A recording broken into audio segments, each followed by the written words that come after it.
Is there a link between trauma and chronic pain?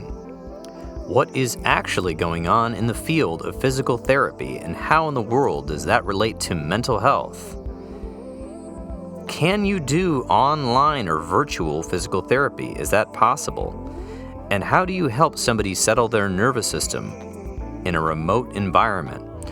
And if you were to settle somebody's nervous system and teach them these skills along with physical therapy skills and exercises, could somebody learn to start self-healing without very many interventions of surgery and drugs? Is this even possible? Is there medical research out there about these things?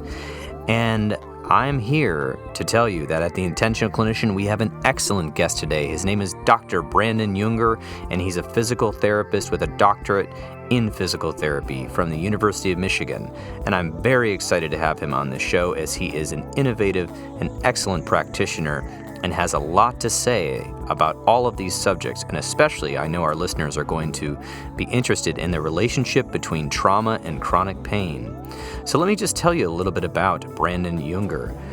In 2012, Dr. Brandon Yuenger graduated from the University of Michigan-Flint with a doctorate in physical therapy. Shortly thereafter, while working with a local rehab hospital to rehabilitate pediatric chronic pain and head injuries, he developed a taste for neurologically based manual therapies and found excellent results with both children and adults alike. From there, Dr. Yuenger entered the complicated world of chronic pain. Using a combination of mentoring, intuition, and dumb luck, he has developed a system of rehabilitation that is based on the understanding that we as people are not a collection of individual parts, but as one integrated unit of being. He is excited to share his passion through both practice and education. And Brandon is spending his time both in a physical therapy clinic and in his own business called Step Forward Wellness, which we're going to learn all about today. And if you are enjoying the Intentional Clinician podcast, please share this show with somebody you know or subscribe. I would surely appreciate it. My name is Paul Krauss, licensed professional counselor, and I'm the host of the Intentional Clinician. Please stay tuned for today's interview.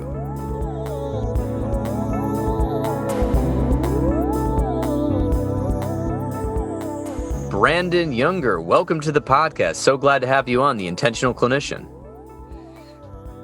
Thanks for having me, Paul. I'm excited to be here. Yes, I know our listeners are very excited to hear about the relationship between trauma and chronic pain.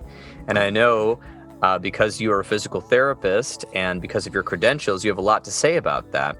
And also, I want to make sure we touch on the fact that you've now launched a new online business, which is also exciting to me. So yeah, I think let's dive in to a little bit about how did you start deciding to treat trauma and started noticing this link between people with psychological, physical, emotional trauma and chronic pain? Well, I think I kind of fell into it. I started working in chronic pain kind of by accident. I got a job at Mary Free Bed, which is our local rehabilitation hospital, working with kids with head injuries. And the physicians that were in charge of that program were accepting of alternative type of modalities like craniosacral therapy and acupressure and things like that, a lot of osteopathic manual manipulation, because they've seen some of the more seasoned clinicians in town that have done some of those things have good success where others have failed. So I kind of dove into that right away, and those are considered to be like higher level techniques for physical therapists. And that was something I started like within my first 4 to 6 months. And so what I started to see was that there was a very nonlinear relationship between pain, people's experience of pain and what's happening with their tissues. So tissues didn't give us a lot of information about pain. It's the same with imaging. Imaging doesn't give us a lot of information. It doesn't really, like a degenerative disc disease doesn't really correlate very well with pain because everybody has evidence of degenerative disc disease as they get older, but not everybody has pain. So while I was working there, I had a very interesting client that kind of changed the way that I look at pain. He was a child of somebody who's very abusive and he had very complicated pains, very difficult to treat. But if we would do the more holistic, whole body, nervous system based approach, he would have a lot of pain go down. It was eye opening for me. He had a lot of abdominal pain and head pain and both of his legs and stuff like that when I met him. And after the first session, his mom came back and was like, he pooped 3 times after the first visit. And I was like, oh, great. But then she was like, he poops once a week. He's clogging the toilet a couple of times since we've seen you last. So I was like, okay, something's happening here. And we could basically help like with a treatment from me. He could have no pain except for in his right leg.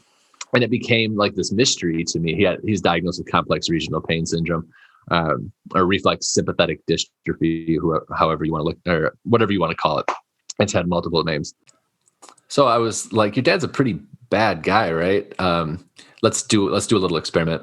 And just see what happens with your pain, since it was kind of settled down after doing the session and it was the last couple minutes. So I was like, we got to do a little problem solving, because we're not really getting anywhere. And so what I asked him was, is your dad in prison? Because I kind of assumed that he was, for all the things that I had heard about what his dad has done to his family. And he was like, no. And I said, does he live around here? And he said, yep. And I was like, I want you to pay attention to your pain and think about the fact that your dad is nearby. And if he wanted to, he could come find you right now.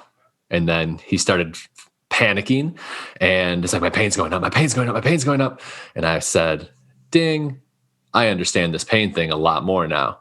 And you can see how the embodiment of that trauma really changes his pain, just thinking about the fact that his father's nearby, and so that just kind of changed how I'm going to look at things. Like up until then, I was like, here's structure. And to some degree, here's how energy plays into all of this from my exposure to like Chinese medicine and acupressure and things like that. And so after that, it was, things kind of opened up for me, and I started to have interesting interactions and meeting new people that kind of seem haphazard. But then I started to learn all kinds of new things. And eventually that led me into being trained in the shamanic healing practices of the Q'ero people that live in the mountains of Peru. And then utilizing those has kind of bridged the gap for me to be able to do the same work that I'm doing with people with chronic pain virtually instead of in person. Oh, wow. That's a good segue to talk about your new business, which is based online. And I believe it's kind of a coaching business because you do physical therapy by day, and by night you're moving into sort of coaching people on how to heal themselves or help their own pain and learning exercises. Is that what I understand?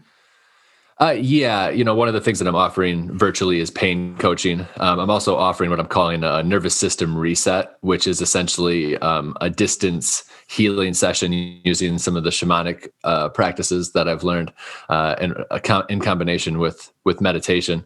And what I'm finding is that people who engage in that and when their problems are, especially like embodied trauma, we're finding that they get a lot of relief with the treatment, and they can progress the exact same as what I'm used to when I see somebody in person. And so that for me is really exciting to be able to reach more people. So I'm offering both of those things virtually right now. One aspect is, of course, the coaching. What are we going to do? And the other is let me help you feel a little bit better so that you can take that next step, whatever our next step through the coaching process is. Well, that's great. So actually, the shamanic healing and meditation stuff is nothing like that is regulated. So the cool thing about that is you can provide that online to anyone, anywhere, and be able to help them. And also teaching things is not regulated. So you can teach people about their bodies and all of that. So the really cool thing about this is, I think for people that really want to take a next step, rather than just going to your regular office, that you don't even have hands on them. You're teaching them how to deal with their body and their mind and their nervous system, which is really what I thought was the most interesting thing ever. And honestly, when you first told me that you were doing this, I had like no idea. And that's where you're like, hey, let's try it out. Let's try a sample. And I was then convinced from then on. So I want now for the listeners who are like, what are you guys even talking about? You've mentioned alternative methods, and then they seem to be working with this guy or this child who had chronic pain, right? And you notice this kind of anecdotally, and then of course there's research to back you up now that we're finding it. But you're talking about these things as alternatives. Alternatives to what? What is the standard physical therapy mindset of the American medical system? Generally speaking, and it's trending in my opinion, a very negative direction, where people are booking multiple clients at one time, and not really putting their hands on anybody. And there's people who are arguing that manual therapy is not effective at all with pain. When for me, that's kind of crazy, because it's like, if I can use my hands to make a change in a person's physiology, then I should be able to use that information to be able to teach them what they can do for themselves. So I mean, there's a lot of opinion, and a lot of it's based in the evidence, quote unquote, or lack of evidence, because it's really hard. Our standard, at least in physical medicine, is a double-blind placebo-controlled study. That's how we look at, like if it passes that. But that's also like, if it passes that, then it's good and gold standard. But that's kind of only available for a pill, because if you're taking a pill and you take a different pill and you don't know which pill is what, then we're placebo controlling it. But if somebody's delivering manual therapy, you're not really blinding that. You can't blind anybody to if somebody's touching them or not. And so there's not really good research, or there's not really good to that standard research available to say like manual therapy does anything. The other thing that happens is some people are more in touch with what their body is telling them and what their hands are telling them than other people are. And so there's not a lot of inter-rater reliability for manual therapy.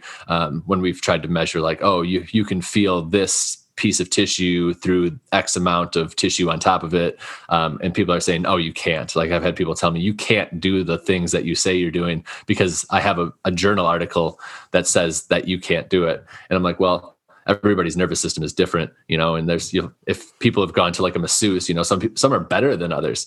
And there's a reason for that. That just like there's a range of ability for many professions, because some people are just better at it, more tuned into it.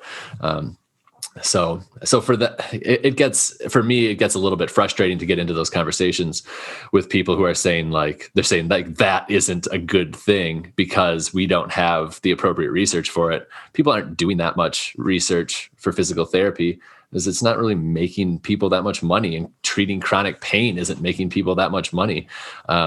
So they've certainly done studies on opiates, but look where that got us.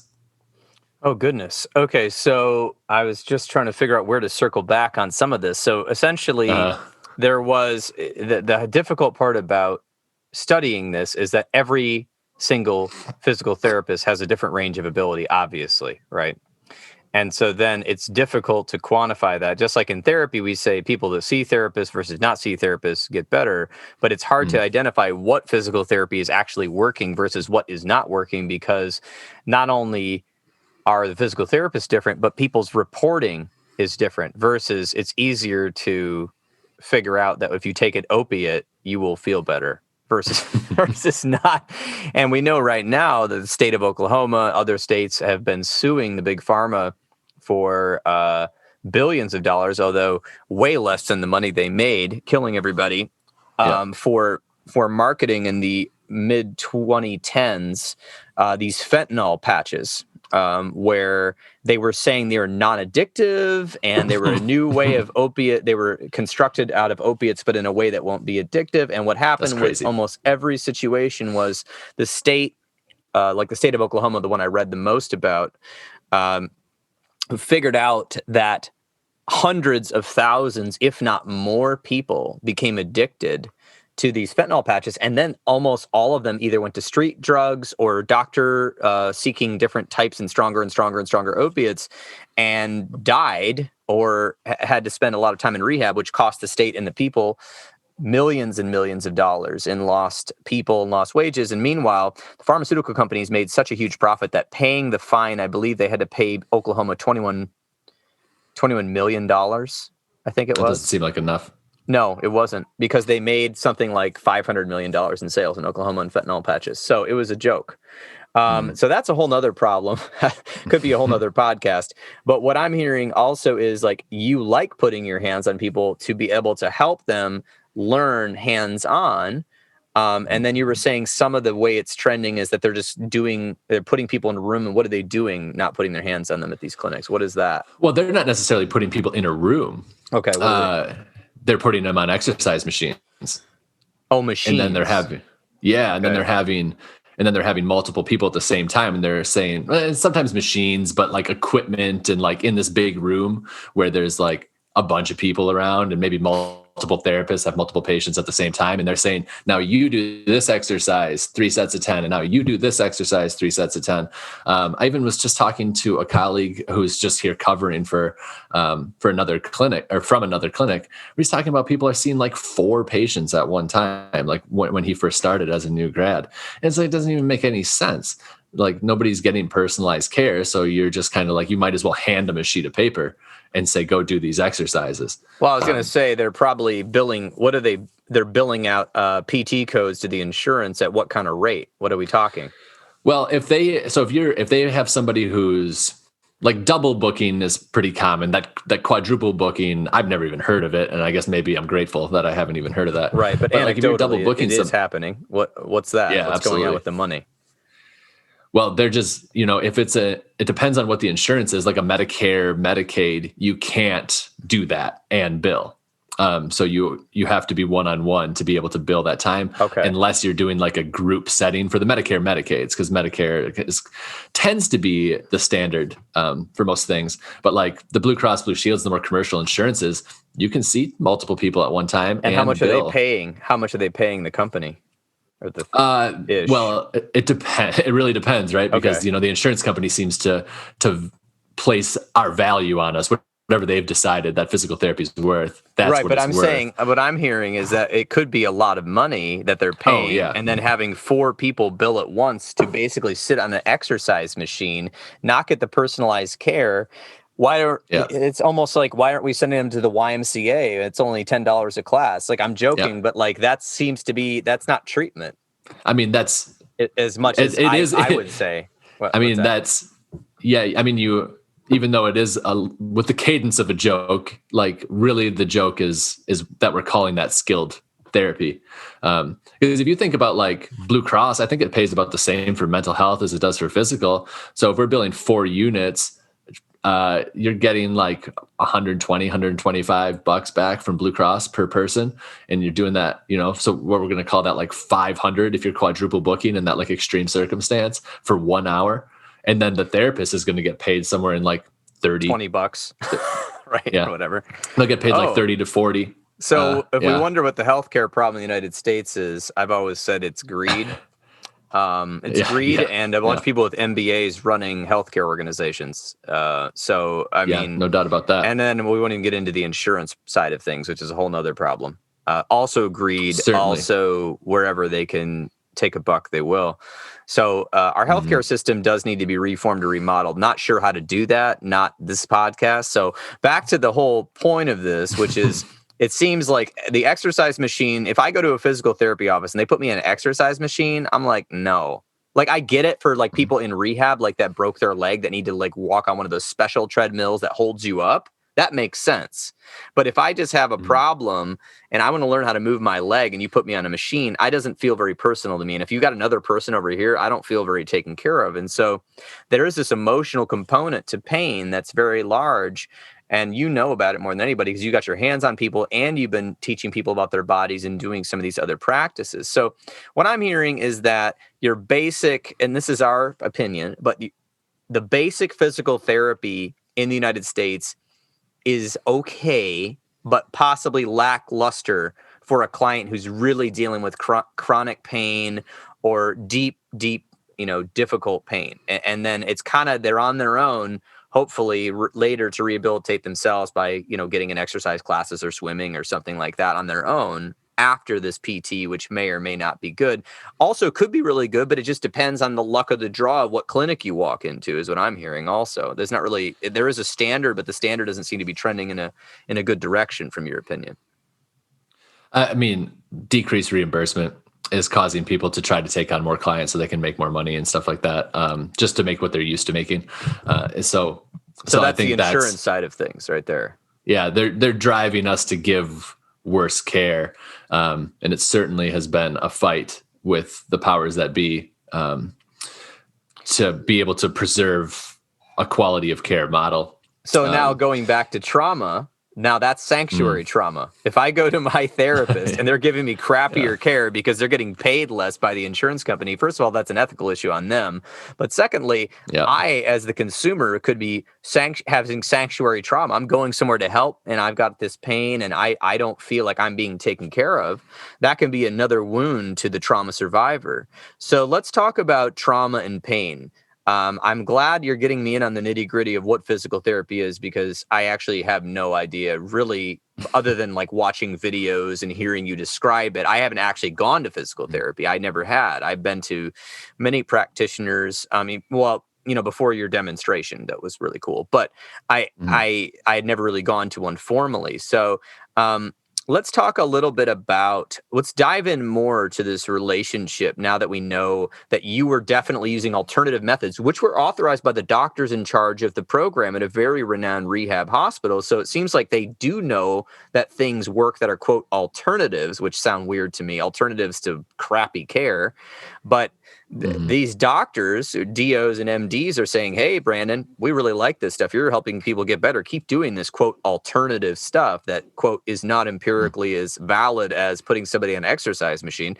So can you tell me more about how that helps people and maybe why, and tell us about how it helps people, but also tell me about like this, the pain as a signal and dealing with this whole trauma situation, like for the public, like, for the layman, can you give it to us for the layman like me? Like, I don't know how, I know how it works psychologically, but how does it work physically? So talk about how trauma can lead to a chronic pain. And then how to help it, and then how to help it. Well, let's go with first how it happens. Well, so the way we look at it is probably like right in your wheelhouse. Is that somebody who's been traumatized, and we think about it more abstractly because there is plenty of like neuropsychology and neurophysiology to support it. But that's not even training that we get as physical therapists. We get neurophysiology, but like the trauma component we don't get into. So it's kind of like you start to see, from my end, I start to see it over and over again, and having my own experiences with my own trauma, I start to see like, oh, right, I get this. I get what's going on with this person. Whereas I don't necessarily have my trauma manifest itself as a painful experience. I can very much see how that happens. But so essentially, we're looking at people who have had trauma and then repeated trauma. And what we're seeing is that they become hypervigilant within self to protect themselves. And so the way that we look at pain is that pain is a signal. It's an output of our brain that signals us, hey, stop doing what you're doing because you are going to hurt. You're going to get hurt further. This is a dangerous thing that's happening. And so that's taking into consideration both what's coming from our body, the signals that our body is reading unconsciously, as well as the environment. So we'll have people that are like, I just don't know. Like sometimes I think it's because I'm standing and I just can't stand so long, or I can't sit too long, or whatever. But really, it might be more of an environmental factor, and that where they're trying to be is in a busy environment, and just having a busy environment starts to cause the upregulation of the sympathetic nervous system.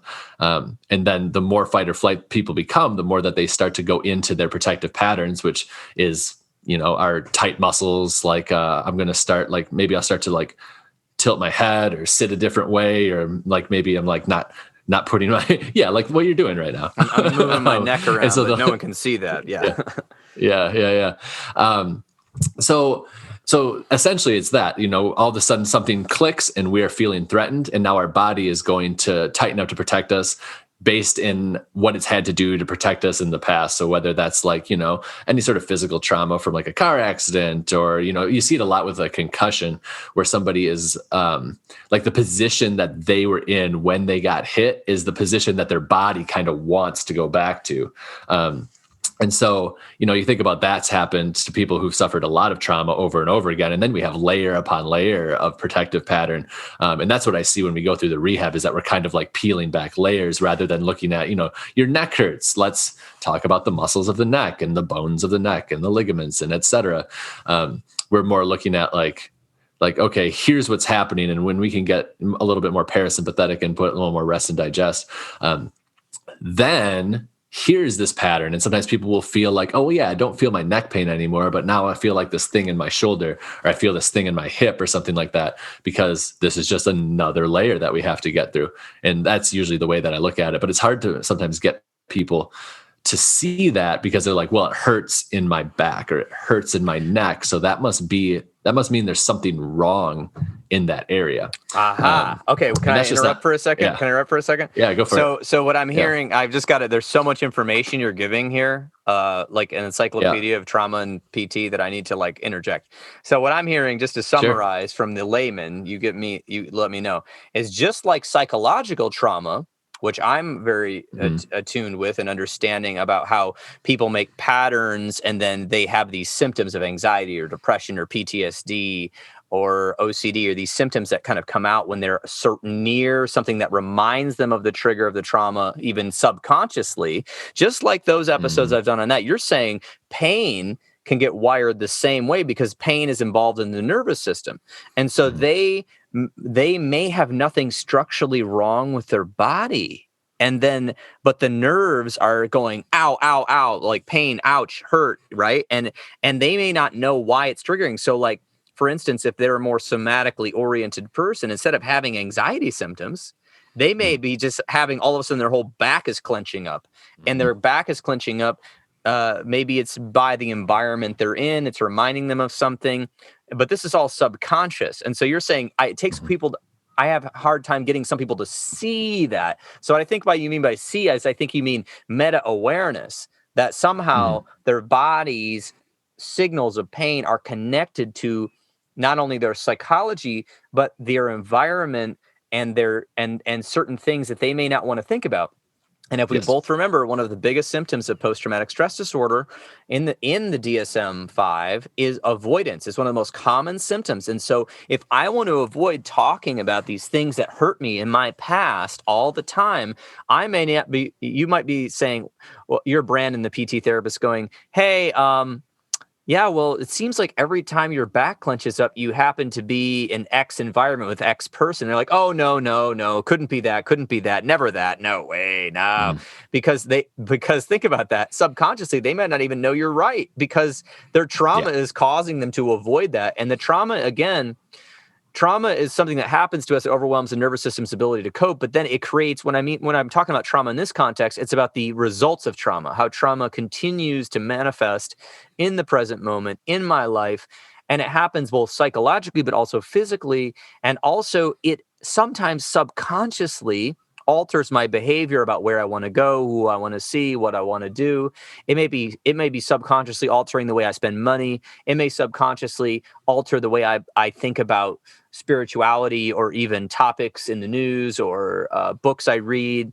And then here we go, back to you. Now you're seeing it firsthand. It's altering the way people's bodies seem to operate. Yet the person is still going. In our Western society, we don't see things as connected. Well, we should, but we haven't for many years. And that's what's been propagated in the last couple hundred years, is that we're the conquerors. Everything's separate. Your body is not your mind. Your mind is not your body, even though our mind literally goes through nervous system pathways all over our entire body. There's nerve endings everywhere. That's actually your brain, by the way. It's all throughout your body. There are more serotonin receptors in your stomach than there are in your brain, which is a whole nother topic that like science books still need to get updated, because people are wondering what I'm talking about. I'm talking about the science of interpersonal neurobiology, neurological studies that are coming out that are just amazing, that are just revolutionizing the way we think about things. And our old theories were stupid. And that's why, they're stupid because we didn't have the scientific method telling us. So we made stuff up. And now the scientific method is telling us that's wrong. Keep evolving. So what we're finding out is our mind and body are not separate at all. They're one. And therefore, just because most people that report to me they have trauma have all these psychological symptoms, a lot of people may not know they have trauma, A. B, if they have trauma, they put it in the past. It's been the past. I don't want to think about it. But all of a sudden, their body is having symptoms. They may not be coming to me, the therapist or the psychotherapist, and saying, oh, I have these intrusive thoughts. They may have no intrusive thoughts. They may have an intrusive body pattern, is what you're telling me, or a pain pattern. Is that what you're kind of getting to? Yeah, I think that's not necessarily how I would have described it because of just the direction that you're coming from, but I think it's an accurate way to phrase all of this. Because it's just, yeah, they've been triggered for whatever reason, and their body shows it. And most of the time I'm seeing people that are pretty perpetually triggered, and you can kind of like gauge that pretty linearly with. So when how we say frequently they're triggered, in we pain. mean that they're dysregulated. Their autonomic nervous system is somewhat dysregulated, most likely into fight, flight, freeze. And for most people, that makes them more vigilant, although some people shut down and become more disconnected. And there's other ways. But you're saying then you're seeing these people, they may not be even aware that they're triggered, but they're complaining of chronic pain. Yeah. Yeah, most of the time, I don't think that they know that they're triggered. It's a lot easier when somebody's like, yeah, my anxiety. If somebody realizes that their pain gets worse when their anxiety goes up, then we're going to be pretty good because say, well, obviously we can't ignore that. So we need to be talking about like, what can you do to regulate your nervous system independently? And then that gets into mindfulness and meditation and all that kind of stuff. And just being able to like control your own state as best you can. And see and then tune in more to the unconsciousness of how this is all playing out for you. Okay, so let's just talk about getting more into your wheelhouse. So let's just say you have somebody in there, they've got chronic pain, and you do all this imaging and you do all this palpation, and you're like, yeah, your spinal cord and your muscles are just fine. And there's no degeneration other than normal degeneration. How do you then go about helping them? Let's talk about the office first, and then let's talk about how you're doing it now with this online coaching stuff. So how do you then help that person both physically and also with their mental awareness? Let's start with physically. So somebody's in there, you've done all these tests, you've done all these moves, you move their knee can move, their hip can move. It's actually something going on psychologically, you've determined. What happens next? Yeah. And so for the most part, we always have to be talking about that if it's in my head is like, oh, this person is suffering the manifestations of embodied trauma. I'm going to have to be talking to them the language that they understand and link it back to the nervous system. So it's usually a gradual education on how our autonomic nervous system works, and then bridging the gap of like, here's what your pattern is, right? Your body's trying to protect you and it's gotten way too good at protecting you. And that's why this gets so much louder than is proportional based on whatever's going on in your imaging. And side note, when we're talking about imaging, MRIs are very sensitive and they can pick up a lot of things. And so a lot of people are like, especially if they want to avoid, right? They don't want to talk about whatever this trauma is. And they have something on their imaging, even if their doctor has said, this looks normal, but they're like, let me read it though. The patient will say, I read it and I saw that there's degenerative disc, even if it's mild, at these levels. And that's where I hurt. And so that's got to be it. This doctor just doesn't want to take care of me because that's I forgot what you had just said, but this like systematic trauma that we put people through as part of our system that's focused on money will start to people are like, well, I just don't trust this person because they popped in, popped out. They didn't even take any time to understand what's going on. And I know that there's something wrong with me. And what I try, the perspective that I try to take with these people is I believe that there's something wrong, but we need to be a little bit more fastidious about like, how are we going about figuring out what that is? Because your imaging might not be accurate. There's a study, and its names I can't pronounce right now. They studied about 3,000 people who aren't in pain and looked at their MRIs. And the older you get, the more you get degenerative disc disease, the more you get bulging discs, the more you get spinal stenosis. And these are like the main things that go into people's spine pain. They're like, well, I've got stenosis. I've got bulging disc. I've got degenerative disc disease, which sounds very scary, but is not. It's totally normal. So I try to direct people to that. It's like, so if these people, there's thousands of people have this stuff going on their MRI and don't have pain, then surely we can't say that this is a cause of pain. Maybe it could be in some circumstances, but it's definitely not across the board. It's not linearly correlated. It's poorly correlated to pain.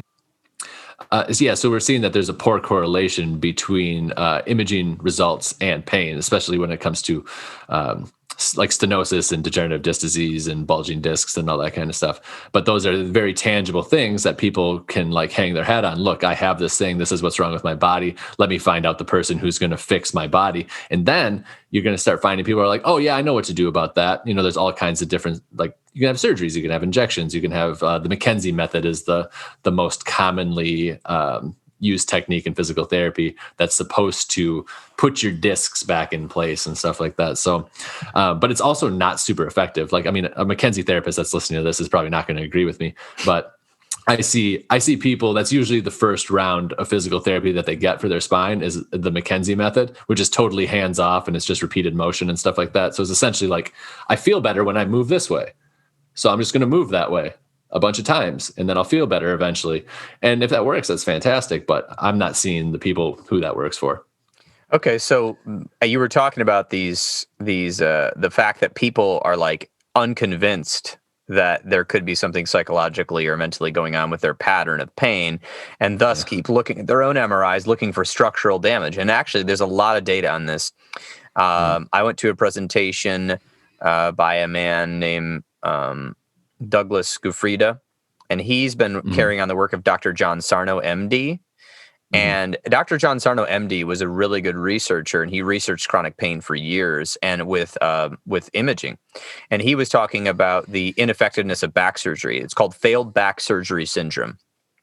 And they did post-laminectomy syndrome. Yeah, they did this huge study, and basically the surgery group, the people that have surgery on their back, and multiple surgeries often, were only 27% likely to return to work post-surgery. And the non-surgery group that went through PT and like different mind-body techniques were 67% were likely to go. And that was like a 5 or 10 year study. So that was interesting.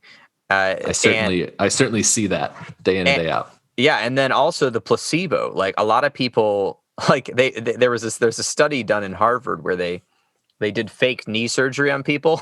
They paid them for this. Okay. And I was like, so many people got the real knee surgery and other people just got an incision and then they got sewed up and there was no knee surgery.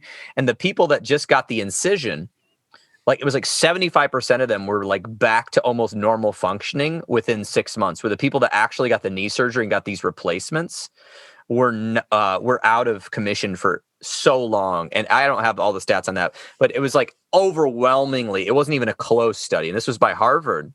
Their placebos, they have a whole study of placebo there at Harvard. And one of the theories was that a lot of these old folks that were having this knee pain, it was because they were sitting around all day. And then when they got up to use their knees, it was like painful. They hadn't been using them. And so then they just got worse and worse and worse and used it less and less and less and relied more and more on a cane. And the next thing you know, everything hurt whenever they moved. Versus the other group, they were the same situation, but when they got the fake knee surgery, they were like, all right, ready to go. And they did the PT. Oh, that's right. They both got rounds of PT afterwards. Then they both got the same amount of PT post fake surgery or real surgery. Well, with the fake surgery, they all thought they had real surgery. So they're all like gung ho, like, let's get through this. Let's do this. And then one of my friends who's in medicine says motion is lotion to your body. So essentially, these people that were going through the PT after the fake knee surgery all of a sudden were returning to full functioning because they hadn't been utilizing it or utilizing it correctly, and the PT helped them use their knees correctly. And the people that had the surgery, they had all these, I don't know, you're the expert on this, but they had like scar tissue and swollen issues. I've also heard anecdotally in the therapy world, there's often people that have major trauma and they end up having surgery after surgery after surgery after surgery on multiple different things. And recently, it just occurred to me, like, I can't remember, somebody was telling me about this person they talked to who said they had like 4 surgeries on their back, and they are somewhat immobilized because of this. And they've realized that most of their pain probably was due to their abusive childhood. And so I don't know. I mean, obviously this stuff is still the stuff we're talking about is still being studied, and it's early. Like Dr. John Sarno was probably the earliest. He was like in the 80s or 90s. But we're seeing this anecdotally all over, and not just in the alternative community, but in the mainstream community. It just depends on who's funding you, I think, is what it seems like. It seems like are you looking at the big picture, or are you just trying to prove this treatment works so you can pass this and get this and reimbursed by insurance? It's kind of like you talk about systems trauma. Systems trauma is similar to sanctuary trauma. Sanctuary trauma is I'm going somewhere for help and I get worse, or I get hurt worse, or I get damaged or taken advantage of it. And systems trauma, there's so much to that. I have a whole episode on systems trauma.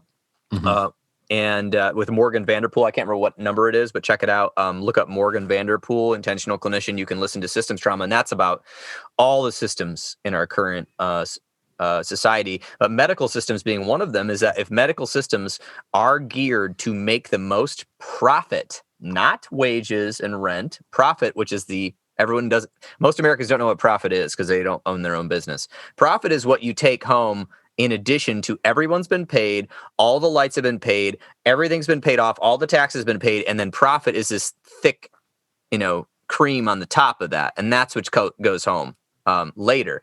So if medical systems are geared towards a maximum profit, they're going to cut costs, and costs, if you cut a cost, you usually cut quality. And if you cut quality, then the people that are in the system, they may, and if you're cutting it everywhere, they might not know any better because they're using their insurance. They don't have the funds to go pay a private practitioner out of pocket, somebody who's a really good expert, and they won't notice the difference. So anyway, I got on a huge bunny trail about the trauma part, but I wanted to give it back to you to talk about. You're saying like you almost have to convince people to engage in this sort of physical therapy because they're convinced that these MRIs with a little bit of degeneration, their disc is the pain, versus when after you've done all these testing in person yourself, you don't see it. So I want to talk about a little bit about how people can get better with both the regular PT and alternative PT that you're doing on hands-on, but also online. So can we start a little bit how do people get better from this? Yeah. Well, one thing that I wanted to touch on was that, it's really quite easy to get people to engage in the therapy that I'm doing, to at least say, yes, I'm going to take part in it, because they feel better when we're done. It's the long-term is the understanding why they're here in the first place. That's the part that gets harder. And my strategy is typically wait. I'm just going to keep on doing the work. And as we get through the layers, it starts to show up, and it shows up in the forms of memories and emotions. Usually what I see happen is the pain is getting better, but the emotions are getting stronger. And so that's where we bridge the gap to you guys. It's like, oh, well, now it's natural progression. Now you need to follow that, right? So kind of like an onion being peeled back as their pain gets better by going through all these exercises and things you do. All of a sudden you're noticing instead of them being a flat affect or kind of quiet or whatever, they start to be more and more emotional, and they're noticing more and more emotional symptoms. Okay, keep going. And then you send them to me is what you're saying.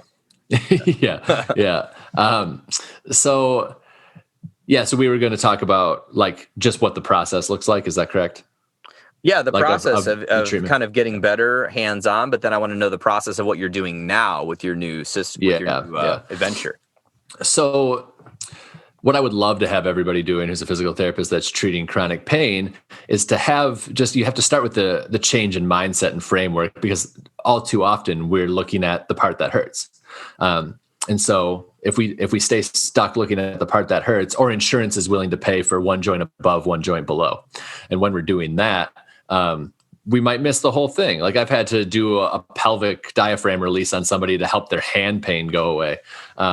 So it's just because we're all intertwined with our nervous system is everywhere. So it just depends on what's going on and where. So, but the whole framework, the way that I look at it is we need to help somebody learn to calm their nervous system first. So like I'll do the evaluation. We'll talk about what's going on. And the very first thing that is going to tell me what's going on with this person is how their pain behaves.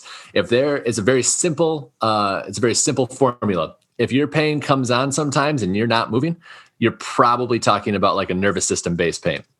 If it goes up with anxiety, you're definitely talking about your nervous system. If it only when I do this, when I like move my arm this way, or like I stand on this leg, that's the only time it hurts.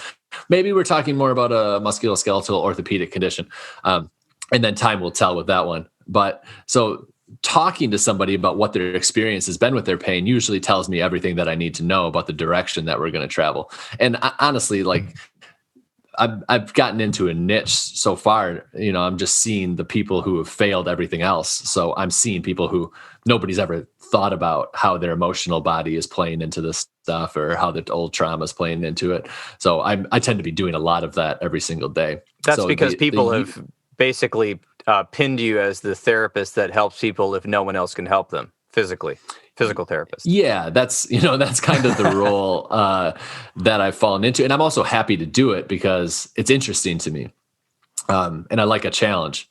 And so the more challenging, the better, if you ask me now, because things that used to be a challenge tend to not be a challenge any longer, because, you see it enough times and you figure it out. And a lot of it's just being patient too, because sometimes we'll get into this habit of like, well, let me do this modality to you. Did that feel better? Okay. If that felt better, then I'm going to continue down that path. And then I'm going to try this and that. And that's the tissue that we need to work on, or whatever it might be.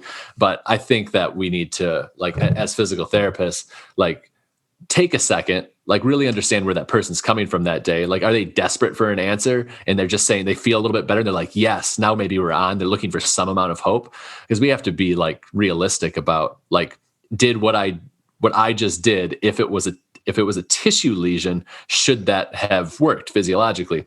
Or is it more about just the interpersonal connection that you share with somebody? Because sometimes you might not have to do that much with your hands, and it's just like being in the presence and helping your nervous system calm down just by feeling safe with the person can be all that it takes to help somebody feel better and not have as much pain.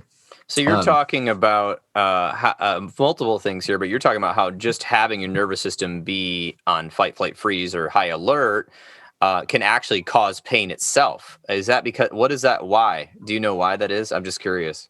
Yeah, the way we look at it, and I think I started to talk about this earlier, was it comes down to the perception of threat, right? So if pain's an output of our brain, like it's all processed unconsciously, and based on our past experience with trauma and with threat, we've had enough of the experience from our body and the environment are starting to feed into those. We're getting reminded of the times that things have been dangerous before. That's usually, and then we start to get more fight or flight, right? We go up a little bit and get more sympathetic. And then we use the analogy of the bucket overflows, and now you feel pain, because there's always some amount of like stress in our lives. But once it gets to be too much, now here we are, now we're in our pain pattern again. So that's the way that I look at it. And that's the way that we treat it too, is by teaching somebody to turn that volume back down. What can you do? Whether it's lifestyle changes and mindfulness. And I teach a lot of meditation just to be able to like calm your nervous system, get to know what it's like to feel calm. And then I want you to practice that throughout the day. The more you practice being calm, the more it becomes neuroplastic, and it can be your new normal. And there's obviously more complicated than just that, but that's the strategy, is figure out how to get somebody to do it themselves, and then teach them to do it enough times and frequently enough to where their body starts to take it on, and they start to catch themselves not being fight or flight and being more relaxed and being in less pain. Okay, excellent. I've got a few questions about one thing before we get to your current business, what you're doing now. So you were talking about one joint below and one joint above. It almost seems like whoever wrote these rules never went to medical school. Like, it seems like they're an actuary somewhere in a building sitting there writing codes, because they're based on like, well, here's a bone. We should. So, okay. So here's the deal. So I've gone to chiropractors and different people, because when I was 17 or 16, I can't remember, I decided I was a really awesome rollerblader and skateboarder. Now, I was aggressive skating. I got, yes, except the one time I went on a half pipe. I was unprepared, okay, because I had, jumping your skateboard or roller blades and doing some jump tricks and flipping some things on a sidewalk, or not a sidewalk because there's grates, but on the pavement is not so hard when you're only 2 feet above the ground. But when you decide to go on a half pipe, it's another thing. If you don't know what a half pipe is, Google it. Half pipe is it looks like somebody cut a pipe in half, except it's like 20 feet across, and you put your skateboard or rollerblades in and you dive in and you do all these tricks. So I did that without wrist pads, which was really a bad choice. And I landed probably 5 or 10 feet in the air, probably 5 feet in the air on my left wrist. And I went to a doctor who basically seemed like he was phoning it in. He's like, oh, yeah, well, you have some tissue inflammation due to the stretching of your wrist or whatever. And then he's like, here. And he just put me in this. There was no, he couldn't detect by the imaging. There was no bone breaking. He just saw a lot of swelling. So he just threw my wrist and my arm in a frigging cast for like 4 weeks just to set it, because I was in pain all the time. And I was like, and I went back to him and I was like, okay, like now what? Because you got this off and now my arm is like so weak and small and I can barely move my wrist because I haven't moved it in 4 weeks. And he's like, oh, well, just use it. And I was like, yeah, but it still hurts and it still feels like something's off, like what? And he's like, oh yeah, you'll be fine. And I was like, what the hell? So early on in my life, I'm thinking this is bullshit. So then I went to a chiropractor who my knew through a friend. I was 17. My parents brought me to him, and he was like, "Oh, let me see your wrist." And he did an imaging on it. He looked at my X-rays, and he did something else. And then he took his little activator, and he went click once on this part of my wrist, and he goes, "Your wrist was out." I go, "What do you mean my wrist was out?" He goes, "Well, it wasn't out of joint, but it was out of alignment." I was like, "What are you talking about?" And he goes, "Like, move it now." And I was like, oh my gosh, it feels so much better. But it feels like it hasn't been, like I had this feeling that it hadn't been right for a long time. Yeah. And now, if you see on my wrist, now you can't really see it. You have to touch it and feel it. But my right wrist is perfectly formed when I move it forward. But my left wrist has a little bit of a bump. And we figured out later that some of the tissue must have torn, but it was so micro, it was a micro tear. So that one of my bones or joints sort of sticks out here. It doesn't bother me anymore because with strength and making sure I go to the chiropractor, I went to him every week for a while. And then eventually I just went to him every 6 months. If it came out, he would put it back in. And then eventually my arm got strong enough. So I was like, I went to a doctor. They did nothing for me. And my arm got worse, except it stopped swelling. But I guess it would have stopped swelling anyway. So then I went to these quote alternative people, these chiropractors. And he fixes it in 2 minutes after looking at my imaging. And I'm thinking, why isn't this the standard of care? What in the world, like as a young person? So I was like, wow, right there. I just all of a sudden started trusting chiropractors. I was like, wow, if I have a problem, I'm going to go to a chiropractor as long as I do imaging. Because I've also heard horror stories of chiropractors who think they're like some cowboy, cowgirl type person. Like, oh, I'll just crack your back. And without looking at an x-ray, it's a bad choice, but they have you sign a disclaimer. But anyway, so I know there's some chiropractors out there that are terrible, but let's look at the track record. If you're going to go anywhere, please do your homework and make sure they do imaging, but, or at least know how to like figure out if you have a problem structurally. So this guy did, and he fixed me. And I've been so forever grateful for that. And I guess another thing was, you were talking about how they like wanted you to CPT codes for billing insurance have to do with certain joints. And something happened to me when I was in my 20s. I was working at the social service agency, and I had to type like 20 reports a week. My thumbs went numb, and I thought something was wrong with my hands. So I went to the doctor, and they touched my hands, PCP, primary, and they did an x-ray on my wrists, and they said, no, your arms and hands are fine. And he goes, well, what are you doing with them? I said, well, I type a lot. And he's like, well, just stop typing so much. I was like, I can't stop typing so much. This is my job. Right. So then who did I go to? Some sort of old school osteopath that would probably be banned today. He was this old dude, and he was like, yeah, I do manual OT therapy. Let me look at your arms or whatever. He's like, this isn't your arms. He's like, your nerve is pinched in your back. I was like, what nerve? He's like, the nerve that runs down to your thumbs. That's why your thumbs are going numb. So he did something to my back, very minor, and taught me 3 stretches. I've never had my thumbs go numb again. And then he said, buy this keyboard, which is an ergonomic keyboard for my hands. And he said, take stretch breaks. okay, after 6 months of misery and seeing this doctor take a stupid x-ray of my wrist and tell me to stop typing, this old school osteopathic dude fixes me by teaching me how to stretch and telling me that a nerve was pinched in my back. I mean, so there's some stories for you. So can you tell me why this is alternative?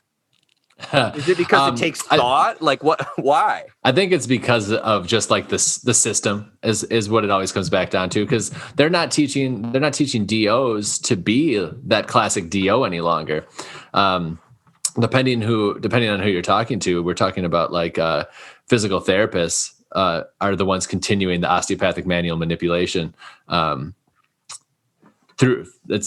It's so much less the DOs now, and it's more the people who actually have time to put their hands on people. So that's something that I found early on was really valuable, as I've been trained in all varieties of osteopathic manual manipulation, and it's super, super effective. And a lot of it's based in like affecting our reflexes and our nervous system, so that we can regain a more normal homeostasis, our body's natural balance. So I think it's just because it makes less money, because you take time with people and you like understand what's going on with them. And then you actually do some healing work so they don't actually have their problem anymore. So if that's the case, I would love to have PTs get paid more to help people heal. And we could just get a robot at a hospital where you stick your arm in there and see if it's broken. I mean, come on. Like, that's what it felt like to me. Anyway. Yeah, our PCPs tend to not know as much about musculoskeletal, neuromuscular type stuff. So that's usually the PTs that are doing that, unless you do have like a good, I start bumping my thing again. You have a good neuromuscular medicine person who's actually like a skilled DO. I'm trying to think if there's anybody else. And then there's lots of chiropractors and stuff that can do some of that work too. You even see some massage therapists that are learning how to do it. So like the techniques still exist. You just don't get them from your primary care any longer. Right. And so they're kind of just checking to make sure you're not injured, but you're not getting the healing work. And I think the trouble with systems trauma is that people are expecting to be healed by their doctor when their doctor is just trying to make sure you're not dead. Yeah, exactly. And so you have to go beyond the formula so I hear you do a lot of this stuff. So let's talk about your perspective on how you're doing these new things that you've been learning to do virtually and in person. Mm-hmm. I know you do both, but can you just tell us about how you're getting into that? How are you helping people heal? Because I know that you still do the physical therapy part-time in an office, but I want to know just more about how you see your healing work going. And I know you're doing so many things. So just tell us about Brandon. Yeah. So to gain I think it's easier if we gain a little bit of perspective on the body and how that works. So if you think about, most people don't know what proprioception is. Proprioception is how our brain knows where our body is in space. We have proprioceptors all over our body that can sense stretch, and they can sense vibration and pressure and whatever else. And so my personal opinion is that a lot of these chronic pain conditions are proprioceptive awareness conditions. And so what I'm doing is utilizing needling. So I do a lot of dry needling it's a constant proprioceptive input. You put it in a person's body. Now the brain knows where that part of the body is. It doesn't have an option because there's a piece of metal sticking in it. And so once we start doing that, then we can usually get a little bit more release, because I'm sure you're plenty familiar with how guarded people can be especially when there's something like deeply held inside of them, even just not trusting a person that they've just met. So we can kind of bypass that guarding, and they start to feel more relaxed, and then I can get more change in their tissues. And so we'll get that going. I usually do some needling with some craniosacral therapy when somebody's in front of me. And then we do as much work as we can that day. And then based on whatever I can tell about which part of their body they don't have as much awareness of, then I'll usually give them an exercise to help them gain some awareness. And then we'll see them next week. And usually they're saying something new, and we'll have to do the process again, peel that onion back. So that's, like I said, that's in person. And what I found is once COVID came around and we were kind of it was mandated to do telehealth, or at least most people didn't want to go out anywhere. I was like, well, let's see how it goes, because I don't believe that I need to use my hands on a person, but I do need to be aware of them. And like, I find that if we can do some work energetically with a person, that alters their nervous system. And then once you can alter their nervous system, that's going to alter their muscular tone. And when the muscular tone is altered, then that's going to affect how their joints are positioned and their bones are positioned, because the bones do what the muscles say, the muscles do what the nerves say. And my experience shows that like our energeticness will affect our nervous system. So that brings us to, what am I doing with my new practice, and how am I going to be doing PT virtually? What I find is that if I can do energy work, and it's definitely able to be done at a distance, that I can help people achieve.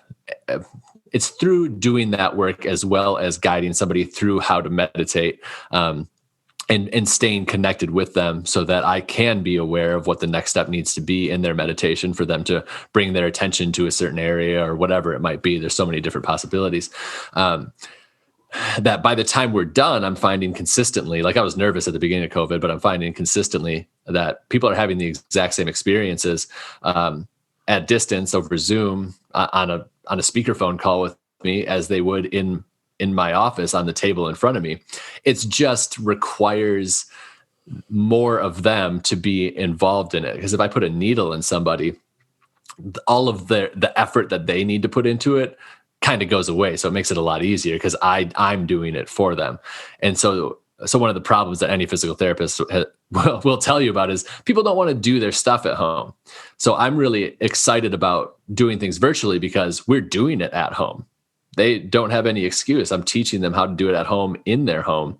And so once the nervous system's calmed down and settled, then it's the same thing. I just give them some exercises to do to help gain some more awareness of their body, or help them assess their own body so that they can help bring themselves into a more neutral, more aligned position that feels better. And then they can learn how to, then I teach them, here's what you can do to hold your body in a certain way.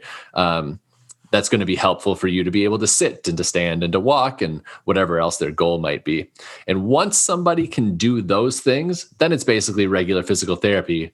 You got to do some stretches, maybe some strengthening. But most of the time people don't even get to that place, because I've been seeing people who are in pain for decades. And so just not having pain, or even having a technique that can help them decrease pain, sometimes is all that they want. They're like, oh my God, I thought that this was how it was going to be forever.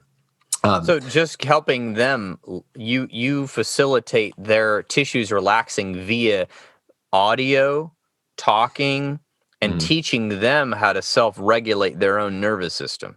Yeah. And then from them regulating that, you saying the muscles do what the nerves say. So then are the nervous system calming down, helping the muscles relax, and thus the joints relax. So maybe they didn't even realize how tense they were. So I think if anyone's ever had a massage that was actually really good, if you notice after the massage, I notice this, and if I have a really good massage, I'm like, oh my gosh, I didn't realize how tense my back was at all. And then I get out of here and I'm like moving my head freely. I feel more relaxed, right? Or if you've ever done a meditation that went really well and you really got into it, I remember feeling just like, a whole different sense in my body after the meditation that I didn't know. But it's hard to do on our own sometimes, which is why I feel like you have developed this ability to facilitate. And then, of course, just teaching people about their body, where the awareness is, doing some stretches.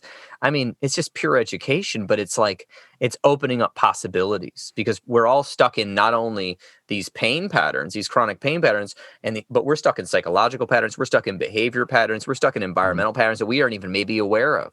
So you're helping in these sessions bring them out of their normal daily life, daily thought pattern by using different techniques, which you speak and do audio and do different meditations. And then you're focusing on the body with those is that what I'm gathering? Yeah, it seems to bring them to their body. Right. And our body has a lot of wisdom and a lot of information to give us. That's the other thing that we'll talk about with pain, is that this pain is information, and if our tissues aren't damaged, then what is the information? And we have to be able to listen to it. And most of the time we get too panicky because we're in pain and we don't understand what pain even is. that we just don't hear the information. And I think that that's really important, because our body has a lot to show us. The unconscious part of us, I mean, most of our nervous system is unconscious, right? It's just that little bit on the end, the neocortex, that's more of our logic and planning centers. And so I find that beyond any sort of like, when we start talking about like spiritual things, I think that being able to be connected with our body is really, alignment of the mind, body, and spirit. And then that's something that once we can have that, then so many things start to change and so many things start to open up for us within our life. And those are the things that are really exciting to be able to watch happen with people. They come in and like, I hurt. And then sometimes they're just finding their purpose, like their pain was to guide them to what they're here to do with their life. Or, sometimes it directs them to like, I got to change this relationship, or, whatever it might be, or just here's this trauma that I have not even remembered ever before. And that's what's driving all of this stuff. So there's a lot of different possibilities that happen for people. And it's always, for me, like, I don't know what's going to happen, but people just get better, and they get better in their own ways. And it's always really interesting to be able to see that. Yeah, that is great. It sounds like you're trying to bring people to a holistic sense of themselves. And we live in a culture that if you are anywhere near the mainstream culture, meaning that you're connected to the internet, television, society, having to make money, and you're not like living somewhere on a farm that is doing sustainable agriculture. If you're not doing that, and you're sort of in the norm, somewhat of a norm of the U.S., we're in a society that fragments us, that pulls us apart, that tells us what our agenda should be, that tells us what our purpose should be, that tells us where we should spend our money, that tells us how much we should sleep or not sleep, and what to eat and what not to eat. We're constantly getting messaged, and that's confusing, I think, to people that don't have a strong practice of centering themselves spiritually, mentally, physically. And so, and even among the therapy community, a lot of therapists do meditate and go on nature walks and these sort of things. But some therapists do that and then they don't exercise, right? And they're just like getting larger and larger and feeling more and more ill. And I'm not. This is not at all to shame any of that. I just see it as a part of our, a part of our difficulties managing in a society,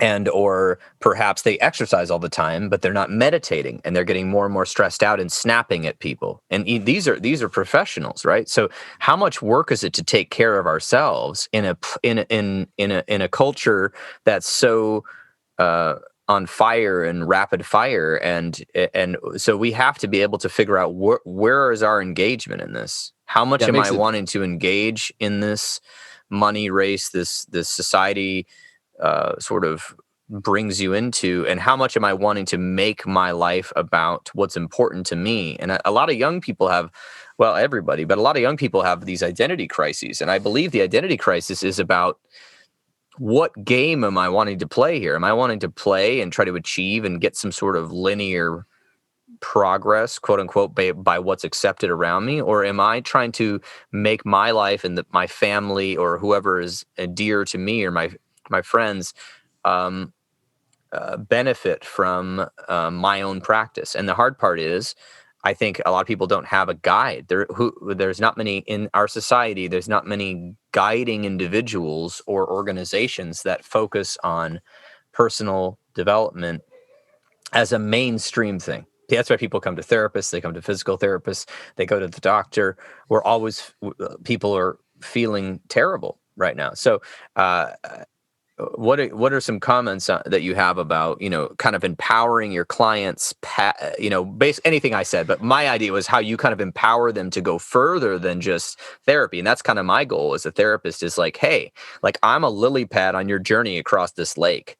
Like, I want to help you, but eventually I want you just to kind of check in and send me a postcard and send me an email once a year and tell me all this awesome stuff you're doing, because you've developed your practice. You found your place in the world. And if you find yourself displaced, feel free to come back. But my goal is to help you move on and be who you want to be. And if you're chronically in pain from trauma and emotional distress, like, goodness, how hard is that to then figure out, what do I want to do with my life? What do I want to do with my life? I can't get out of bed. What do I want to do with my life? I can't even walk down the street without being in pain. So what an inhibitive factor that is. So what are your comments on any of that? Well, the first thing that I'm thinking is part of the initial first steps that people can't do tends to be societal, because, well, what am I going to sacrifice to be able to take care of myself? And I can't sacrifice all of these things because it's the life that I've chosen for myself, or that feels like it's the right thing that I'm supposed to be doing.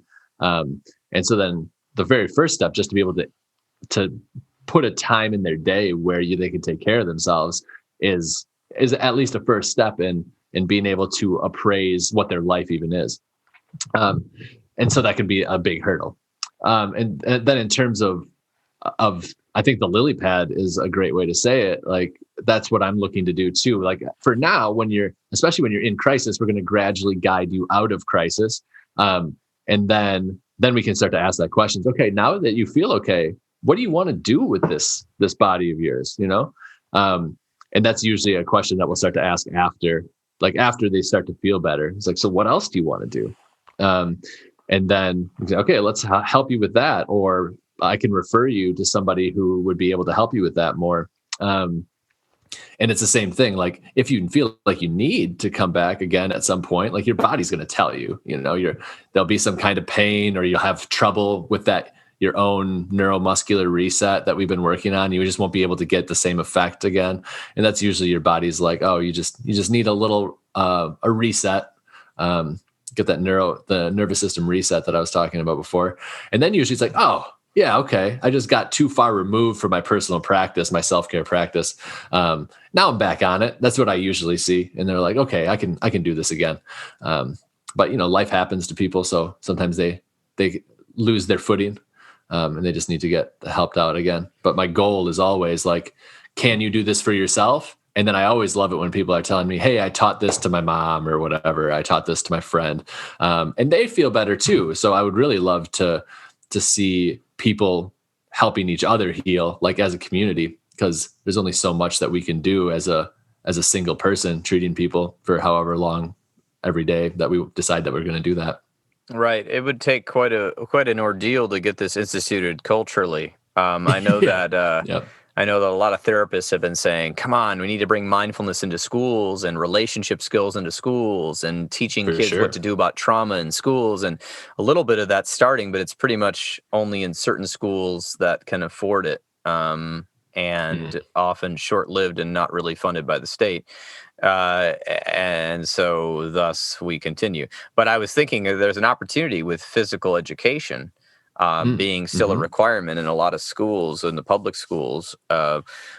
Would be interesting to see about if they could add some stretches that you could teach the kids to take home, to learn their own stretches and how to take care of their body. I think yoga would be a good way. Okay. Yoga's more culturally available, and people are open to it, and that incorporates mindfulness as well as movement. And I mean, yoga is very valuable for me. Yes, I do like yoga a lot. I think you're right. I mean, I think yoga is starting to be more culturally accepted. I think the hard part is like, it seems like everyone I know that is in yoga seems to live in a city. So I'm really wondering about how do we reach people in the rural areas who may see yoga as some sort of bizarre Eastern Buddhist thing, which it's anti-Christian thing, which is what I hear sometimes in West Michigan, or just weird or something. Yeah, I just think it's interesting as a culture that our entire economy is not only based off consumerism, but now our economy is based off people being unhealthy, and yet we know how to help people be healthy. But you and I are helping people already when they realize that something is off. Right.